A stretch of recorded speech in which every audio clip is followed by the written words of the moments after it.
Namaskar and welcome to this session called Connected Threats, where we shall discuss modern security challenges. In our world today, threats are evolving faster than nations can improvise their security frameworks. At the same time, alliances are shifting and national priorities are changing. So there are many moving parts. How do you formulate a strategy to secure your country? To discuss this and more, we have with us Dr. Athanasios Ntokos, the National Security Advisor of Greece. Dr. Ntokos, welcome to the Ideas Pod.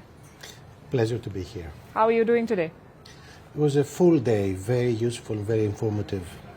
And as we've been talking at the Raisina Dialogue with different sessions, different conversations, there have been developments across the world, including a phone call between President Trump and President Putin. The situation in Ukraine is also evolving. There have been attacks on the ground. This is a war that has been on for more than 3 years. It is a geopolitical battle more than a territorial battle. As the National Security Advisor of Greece, what is your biggest takeaway from how the situation has evolved? Well, the interesting thing about Ukraine is that it is both an old type of war and a new type of war. So you have the physical dimension, two armies fighting each other. Some of the tactics remind us of the Second World War or even First World War, but then you have all that new technology being used by both sides, drones, information coming from satellites. At the same time, you have an information warfare taking place between Russia on the one hand and Ukraine and its allies on the other. So it's a very interesting conflict. We think that this is going to be the shape of future warfare. And in political terms, there are new wildcards. Can Europe still rely on American security with the way the statements have come from Washington, D.C.? I guess that's the big question now. And we are trying to understand what is the thinking of the new American administration. Of course, on the European side, we'll keep trying to work with Washington as much as we can. But at the same time, we need to be preparing ourselves. So the thinking now in Brussels and major European capitals is that we need to do more about European strategic autonomy, invest more in defense. Now, my country has been spending at least 3% for many years for a number of geopolitical reasons, but the average of European countries is well below 1.5, and this is definitely not enough. So the decision has been made that both individual European countries, but also the EU as a whole, will be spending more on defense and also strengthening our strategic autonomy. The focus is not only defense. It's about security, it's about resilience, it's about dealing with new threats. Where does that leave NATO? NATO, at least the European thinking, is that NATO is still the most important military alliance, a cornerstone of European security, and we'll try to keep it strong and useful for as long as we can. Hopefully, the same thinking will be adopted by Washington. The Americans are talking about playing ice hockey with the Russians now. Can NATO operate as a cohesive force? Well, look, NATO has adapted to many changes since the end of the Cold War. NATO is a very flexible and adaptive organization, so it can absorb various shocks. Now, again, let's not try to predict what will happen over the next few days and weeks because developments may surprise us. But I think there is still a majority in Washington that believes in the value of NATO, of keeping NATO strong and alive. But this is a Washington that is claiming Canada. This is a Washington that is also claiming Greenland. So when you engage with your American counterparts, what do you tell them? And Panama. Yes, Panama Canal. Again, it's in the early phases of a new administration. I think we should give them more time. Okay. As you mentioned, data, information and intelligence have become vital for national security. And what complicates this picture is the presence of private players like Starlink, which can impact the way wars are being fought. And this is a very powerful private player. Does that worry you, the growing influence of these non-state actors? It's not something new because non-state actors have been important players for many years. But now having high-tech corporations and even individuals having so much power, this is a new element, and we need to assess that. It's complicating an already complicated and very complex security environment. One of the problems is that we still have the physical dimension, physical space, and all the conventional threats. And at the same time, we also have digital space and all kind of digital and cyber threats. So this is a very complicated security environment. And what you just mentioned, high-tech companies and individuals having too much power, this is further complicating the situation. We need to think how to manage that. I'll add another element to this mix, and that is trade. You mentioned digital security. I know that Greece has issued warnings regarding TikTok and DeepSeek, but China is also a very important trading partner of your country. How do you balance the two, and will you have to pick one of the two, economy or security? Well, China has a significant presence in Greece in the port of Piraeus, which is Greece's largest port. Now, unfortunately, when we were forced to privatize the port of Piraeus about 15 years ago, the Chinese were the only one that showed up. But now we have a situation which we need to manage. So we made clear to our Chinese friends that we would not like to see any new investment in critical infrastructure. And we kept China out of our 5G system.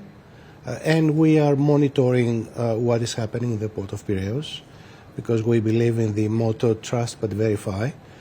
So China is an important country, politically and economically, but there is a framework of relations set by both the EU and NATO, and Greece is abiding by that.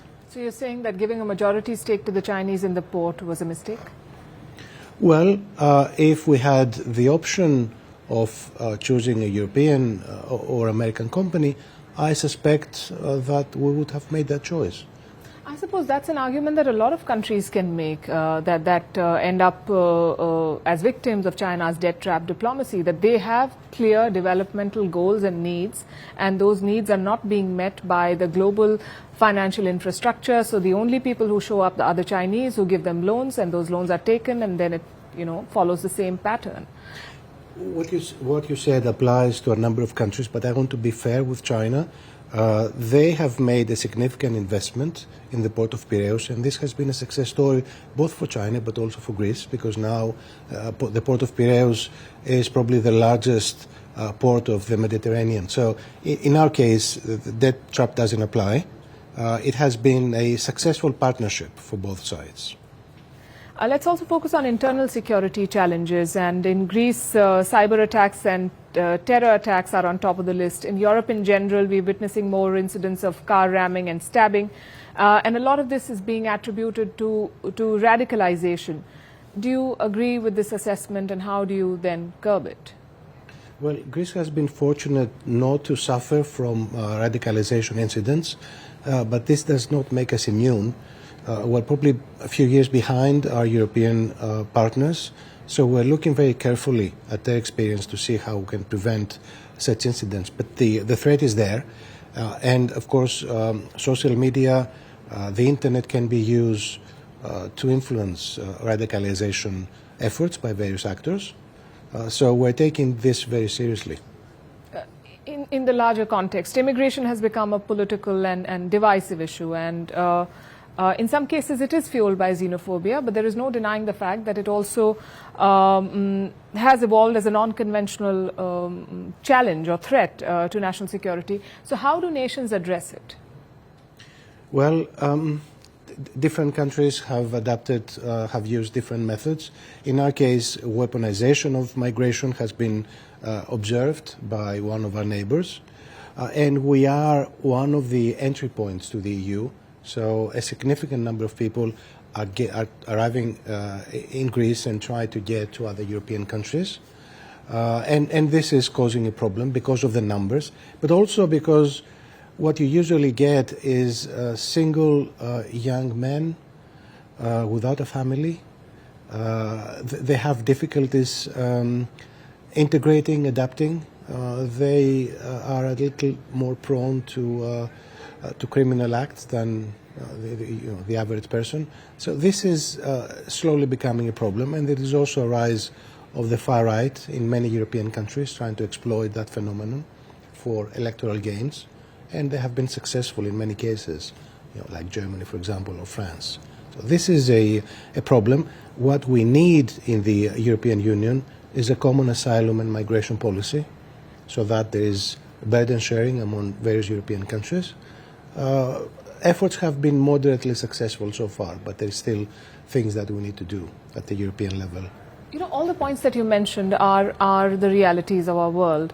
And we also see ships capsizing and lives being lost. Does Europe appreciate what these migrants are fleeing and the fact that a lot of them may be looking at a safer, better life in a different continent, and the wars that the world does not care to focus on, unlike Ukraine or Israel? I think many Europeans do, because just to give the example of Greece, we used to have many of our compatriots live in Greece in the past because of poverty. Many of them went to the US, to Canada, to Australia, or other European countries. So do understand what it means to leave your home, because there's violence, there's climate change, there's poverty. So, I think the humanitarian or the human dimension is well appreciated. But then once the numbers become too high, then there is a backlash. I can imagine. India and Greece are working closely together to boost ties in various areas, space, defense, technology. How are your conversations with your partners in India sort of playing out, and what specifically are you focusing on at the moment? Well, both sides are trying to build a strategic partnership. The relations are excellent. We're working in various fields. You mentioned some of them. There's also a good personal relationship between our two prime ministers. And perhaps the most iconic project on which Greece and India are trying to cooperate is IMEC, the India, Middle East, Europe Economic Corridor. So India thinks, and of course Greece agrees, that we are, because of geography, one of the entry points to the EU. So we're working together to make this project happen. And there is also, I must add, significant interest of Indian companies to invest in Greece, and a number of Greek companies are looking into the Indian market. So I think the prospects are very positive. Final question. We had a long discussion on IMEC, and one of the participants was from Greece, interestingly, and they made some good points. But the point I want to ask you, the question I want to ask you is this, that given the security environment in West Asia at the moment, and how we do not see an immediate resolution to the conflict, and another one in the Red Sea also brewing, do you think IMEC as an idea will translate into an actual project anytime soon? Well, both Greece and India are concerned about what is happening, both with Israel and Palestine, but also in the Red Sea, where we're actually cooperating. The Greek and the Indian Navy are patrolling in the same region, so there is cooperation at this level as well. Well, as long as there is significant conflict, of course, projects like IMEC will be more difficult to implement. But this is a long-range project. It will take years for the whole corridor to be built and operate. So I think there is time, and one has to be optimistic that by that time, there will be not only a ceasefire, but perhaps a more permanent solution in problems in West Asia. Right. Dr. Ntokos, thank you very much for your time and for sharing your thoughts. Thank you.